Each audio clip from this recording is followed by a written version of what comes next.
கவனியுங்கள், என்னுடைய வாழ்க்கை குறித்து எனக்கு ஒரு திட்டம் இருக்கும். என்னுடைய வாழ்க்கையை குறித்து என் பெற்றாருக்கு ஒரு திட்டம் இருக்கும்.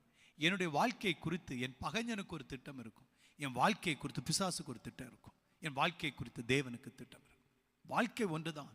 ஆனால் ஒரு வாழ்க்கையில் குறைந்தது இத்தனை நோக்கங்கள் நம்மை பார்த்து கொண்டே இருக்கும். எது ஜெயிக்க போகிறது என்பதுதான் முக்கியம். எது ஜெயிக்கும்?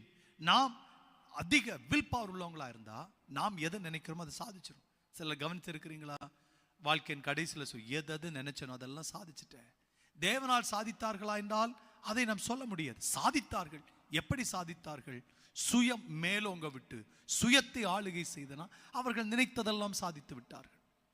2, பெற்றார் எதை நினைக்கிறார்களோ இதைத்தான் நீ செய்ய வேண்டும் என்று அவருடைய கட்டாயத்தினால் அநேக தங்களுடைய சுயத்தை கட்டுப்படுத்தி பெற்றாருக்கு அர்ப்பணித்து விடுகிறார்கள். முடிவிலே யாருக்கு மகிமை உண்டாகும்? தேவனுக்கு மகிமை உண்டாகாது, நமக்கு மகிமை உண்டாகாது. இந்த பெற்றாருக்கு பயங்கர சந்தோஷம். நான் ஆசைப்பட்டபடியே எல்லாம் செஞ்சுட்டேன். கவனியுங்கள், நம்முடைய வாழ்க்கையை குறித்து நம்முடைய பகைவனுக்கு மிகப்பெரிய ஒரு திட்டம் உண்டு.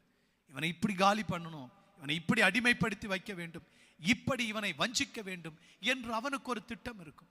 கொஞ்சம் நிதானிக்க தவறிவிட்டால் முடிவிலே மகிமை யாருக்கு போயிடும்னா நம் எதிரிக்கு போய்விடும். இவை எல்லாவற்றிலும் சங்கடமானவன் பிசாசு. அவன் திருடவும் கொல்லவும் அழிக்கவுமே வருகிறான். அவனுக்கு வேற ஒரு திட்டமும் இல்லை. நான் கொஞ்சம் அதை புரிந்து கொள்ளாவிட்டால் அவனுடைய வலையிலே சிக்கி விடுகிறோம். இவைகளை எல்லாம் தாண்டி ஜெயிக்க வேண்டும் என்றால் நமக்கு ஒரு அறிவு இருக்க வேண்டும். என்னை குறித்து என் தேவனுக்கு ஒரு திட்டம் இருக்கிறது. அந்த திட்டத்திற்கு நான் என்னை ஒப்பு கொடுக்க வேண்டும். ஹல்லேலூயா.